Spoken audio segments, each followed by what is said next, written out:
खबर देखने से पहले इस चैनल को सब्सक्राइब करें।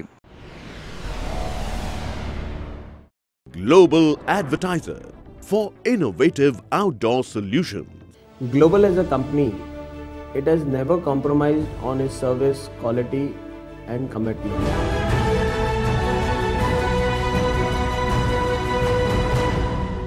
सावधान रहो, सुरक्षित रहो, मास्क और सोशल डिस्टेंस का पालन जरूर करो। ये बात कही हाजी अरफत शेख ने। दरअसल हाजी अरफत शेख की तबीयत बिगड़ी, उन्हें लगा यह फीवर है।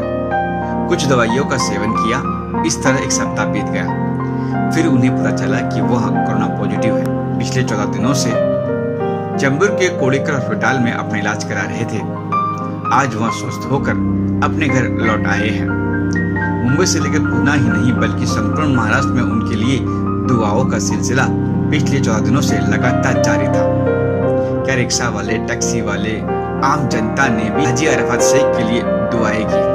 घर लौटते ही हाजी अरफत शेख ने सभी का शुक्रिया किया। वह ये भी नहीं भूले कि महाराष्ट्र के मुख्यमंत्री उद्धव ठाकरे ने उनके परिवार और उनसे लगातार संपर्क में थे। यहाँ तक मंत्री सुप्रीमो राज ठाकरे भी उनका भी धन्यवाद किया, उद्धव ठाकरे जी को भी धन्यवाद किया। आइए आपको मिलवाते हैं हाजी अरफत शेख से और जानते हैं और क्या कुछ कहा, क्या कुछ टिप्स दी कोरोना के बाद, किस तरह से लोग लड़े और किस तरह से वह ठीक हुए और किस तरह से वह अपना इलाज के दौरान संपर्क में रहे। देखिए ये एक्सक्लूसिव रिपोर्ट। महसूस करता हूँ कि महाराष्ट्र के अंदर मेरे पदाधिकारी, मेरे चाहने वाले, मेरे रिश्तेदार, मेरे खानदान के लोगों ने, सभी लोगों ने मेरे लिए दुआ की और वो दुआओं की बदौलत ही मैं फिर अपने घर आज लौटा हूँ। जिस हालात में मैं हॉस्पिटल गया, मैं बता नहीं सकता कि इतनी क्रिटिकल सिचुएशन में था मैं हॉस्पिटल में। और चेंबूर में कोलेकर हॉस्पिटल में मैं एडमिट हुआ, डॉक्टर कोलेकर के अंडर में।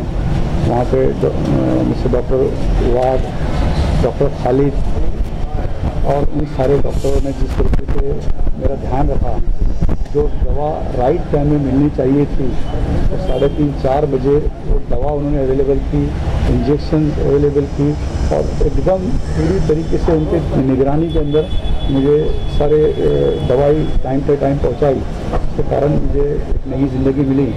और पूरे महाराष्ट्र भर में सरकार गरीब नवाज में दुआएं हुई, कई मंदिरों में प्रार्थना हुई, गुरुद्वारा में प्रार्थना हुई और सभी मेरे लोगों ने, मेरे ख़ानदान के लोगों ने, मेरे पार्टी के लोगों ने और सभी पार्टी की पॉलिटिकल पार्टी के लोग मेरे साथ तो खड़े रहे, लेकिन मेरे परिवार के साथ खड़े रहे। तो मेरे लिए ज़िंदगी के अंदर हमेशा जो भूलने वाली बात नहीं रहेगी कि मैंने पिछले कई सालों के अंदर राजनीति के अंदर जो पॉलिटिक्स में काम किया, स्टूडेंट विंग से लेकर आज तक के, और वो इस तरीके के जो काम करने के बाद जो ये 10 दिनों 14 दिन में हॉस्पिटल में था, लोग वॉइस रिकॉर्ड भेजते थे, रोते थे। एक रिक्शा वाला रोता था, टैक्सी वाला रोता था, मेरे पदाधिकारी रोते थे और दुआएं करते थे। और वो दुआओं की बरकत से ही मैं मेरे घर फिर से लौटा हूँ। इंशाल्लाह ताला आगे की ज़िंदगी अच्छी तरीके से, बेहतर तरीके से शुरुआत करूँगा। तबीयत थोड़ी और सब ठीक होने के बाद ज़रूर मैं सारी बातें आप मीडिया के माध्यम से शेयर करूँगा। लेकिन सिर्फ इतना ही कहूँगा कि कोरोना वायरस को लाइटली ना लो, इसको ध्यान रखो। ये बीमारी बहुत भयंकर बीमारी है। वो कब, अगर हमारे को बुखार आई और हमको खांसी आई, हमें तुरंत कोरोना टेस्ट कराना चाहिए, ताबड़तोड़ डॉक्टर को कंसल्ट करना चाहिए। अगर हम गफलत में घर पे बैठ गए 10 दिन, 5 दिन, 15 दिन और उसके बाद जब पूरा लंग्स डैमेज होने के बाद तो डॉक्टरों को दोष मत दो। तुरंत सभी लोगों ने ताबड़तोड़ बताना चाहिए। डरना नहीं चाहिए कोरोना से, कोई परेशान होने की बात नहीं, लेकिन टाइम पे डॉक्टर के पास जाना ज़रूरी है। अगर खांसी भी आती है, आप मीडिया के भी लोग हैं, मैं आप लोगों से भी कहूँगा, आप दिन भर बाहर रहते हो, कई पुलिस वाले बाहर रहते हैं, डॉक्टर्स बाहर रहते हैं, सभी को कहूँगा, मेरे सभी पदाधिकारी को कहूँगा कि अगर ऐसे कोई भी सिम्टम्स नज़र आए तो तुरंत कोरोना टेस्ट कराओ और डॉक्टर्स के ट्रीटमेंट लो। अगर नहीं आपने लिया तो बहुत तकलीफ होती। मेरी हालत में इतना ही, एक ही अल्फाज में कहूँगा कि फिश टैंक से जब मच्छी को बाहर जब निकालते हैं तो जैसे मच्छी तड़पती है, वो हालत मेरी थी। उस तरीके से वो चीज़ में 95% तक के मतलब डैमेज हो चुका था कि मैंने ध्यान नहीं दिया, कि मुझे लगा कि वो बुखार है और टाइफाइड का बुखार है, ठीक हो जाएगा करके 7-8 दिन में घर पे रह गया। और उसके बाद 8वें दिन जब मुझे पता चला कि मुझे कोरोना है, पॉजिटिव है, और उसके बाद ये सारी चीज़ें हुई, तो ये 13-14 दिन मेरी ज़िंदगी के बहुत कठिन दिन थे।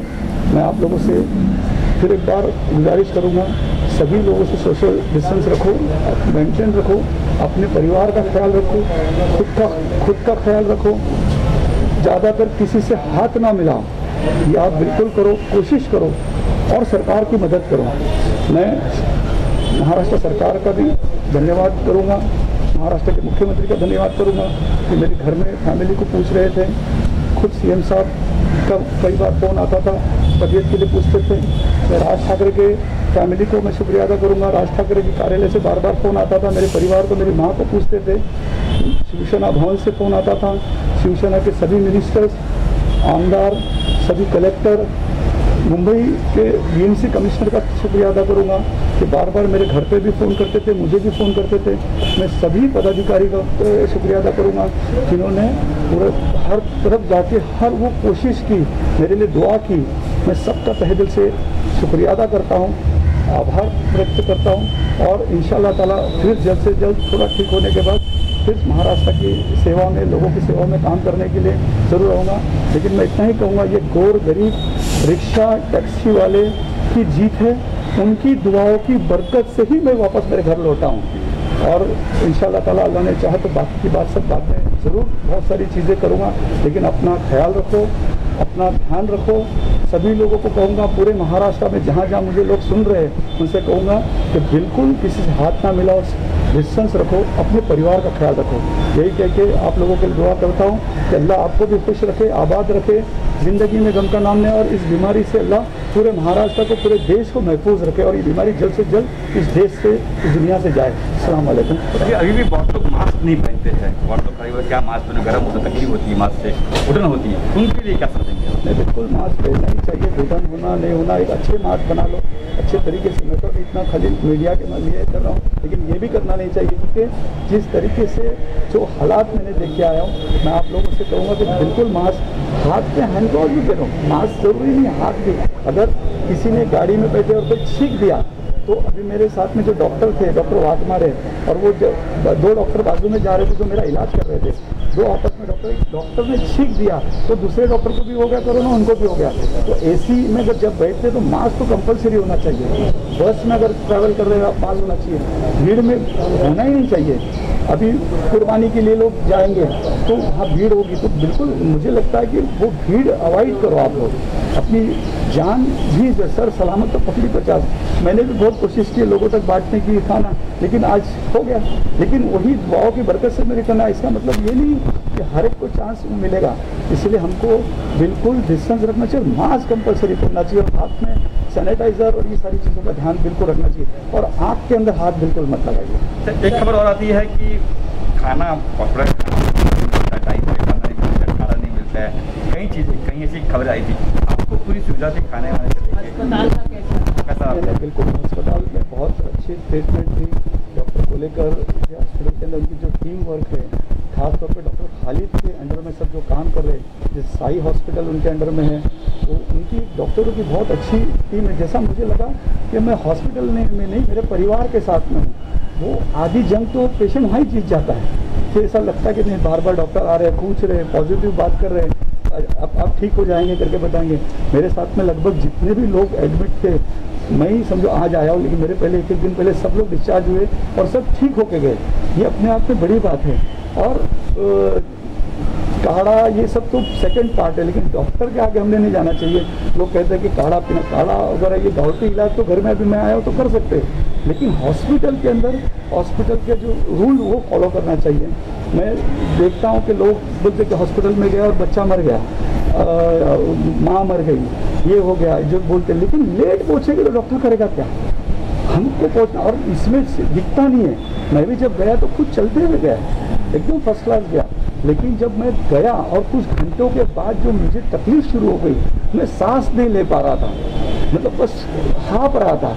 तो वो कोई भी ऑब्वियसली मेरे परिवार हो गए, आप हो गए, तो बोले कि करे ये तो एकदम अच्छे गए थे और इनको अच्छा नहीं, तो क्या हो गया, डॉक्टर ने तो कुछ नहीं कर दिया। ऐसा कुछ नहीं है, डॉक्टर पूरी कोशिश करते बचाने के लिए, हर वो दवा देने की कोशिश करते, पर हम अगर लेट पहुंचते हैं उसके कारण ज़्यादा सर ये प्रॉब्लम होता है। और ज़्यादातर बुजुर्ग ये नहीं सहन कर सकते, जो 60-70 के ऊपर के जो लोग वो सारी चीज़ बर्दाश्त नहीं कर सकते। क्योंकि मैं अगर 40-45 के अंदर अगर कभी ये इतनी ताकत रहने के बाद, हिम्मत रहने के बाद मैं बर्दाश्त नहीं कर सकता था, तो बूढ़े का तो क्या मैं बता नहीं सकता। तो ये सारी चीज़ों को आपको बिल्कुल ध्यान देना चाहिए। और हॉस्पिटल्स जैसे प्राइवेट हॉस्पिटल्स हो गए, गवर्नमेंट हॉस्पिटल हो गए, हर कोई अपने अपने तरीके से लोगों की मदद करने की कोशिश करता है और सुविधा देने की कोशिश करता है, लेकिन कई कम होती कई ज़्यादा, लेकिन 100% डॉक्टर कोशिश करता है कि पेशेंट बच जाए। आप क्या कहा घर पे रहने की, क्या हिदायत दी आपको, ये मत करना, ये मत खाना? मैं बिल्कुल 14 दिन घर में ही रहने के लिए कहा गया है और प्योर वेज खाने के लिए, भाजी वजी खाने के लिए। इतने साल भाजी नहीं खाया था, लेकिन अभी आदत डाल दूंगा, भाजी ज़्यादातर खाऊंगा, टाइम पे खाऊंगा, टाइम पे उठूंगा, टाइम पे थोड़ी एक्सरसाइज दिए, फिर वो थोड़ा लंग्स के लिए फूकने के लिए वो एक्सरसाइज दिए, वो एक्सरसाइज करूंगा। ये सारी चीज़ें करके और घर बैठ के भी जो भी महाराष्ट्र के अंदर जो इतने सारे पेंडिंग काम है, कोशिश करके, बाहर तो नहीं निकलूंगा 14 दिन, लेकिन घर में बैठ के लोगों की सेवा करने की पूरी कोशिश करूंगा इंशाल्लाह।